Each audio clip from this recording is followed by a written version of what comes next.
इस्लामाबाद मौसमियात खाते मुल्क के मुख़्तलिफ़ शहरनि में अॼु वधीक बरसात जो इम्कान ज़ाहिर करे छॾियो। कराची में ईंदड़ 2 ॾींहनि ताईं तेज़ रफ़्तार सां बरसात जी अॻकथी बि कई वई आहे। निजी टीवीअ मूजिबि अॼु सिंध, पंजाब, बलूचिस्तान जे कुझु इलाइक़नि में, ख़ैबर पख्तूनख्वा ऐं कश्मीर में किथे हल्की त किथे तेज़ बरसात जो इम्कान आहे। कुझु हंधनि ते तेज़ बरसात जी उमेद ज़ाहिर कई पई आहे। तेज़ बरसात सबबि कराची, हैदराबाद, सखर, लाड़काणो, मीरपुर ख़ास, ठठो ऐं बदीन जे हेठियां वारा इलाइक़ा पाणी हेठि अचण जो इम्कान आहे। तेज़ बरसात सबबि नदी नालनि में चाढ़ ऐं जाबलू इलाइक़नि में लैंड स्लाइडिंग जो इम्कान आहे। मौसमियात खाते मूजिबि कराची में ईंदड़ 2 ॾींहनि ताईं तेज़ बरसात जो इम्कान आहे। कराची में ॿोॾि जो बि इम्कान ज़ाहिर कयो वियो आहे।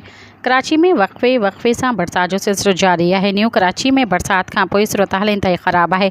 नालनि में पाणी भरिजी वञण सबबि केतिरा ई रोड पाणी हेठि अची विया आहिनि। सब्सक्राइब कयो अवामी न्यूज़ HD खे ऐं ताज़ा तरीन ख़बरुनि लाइ ॾिसंदा रहो अवामी न्यूज़ HD।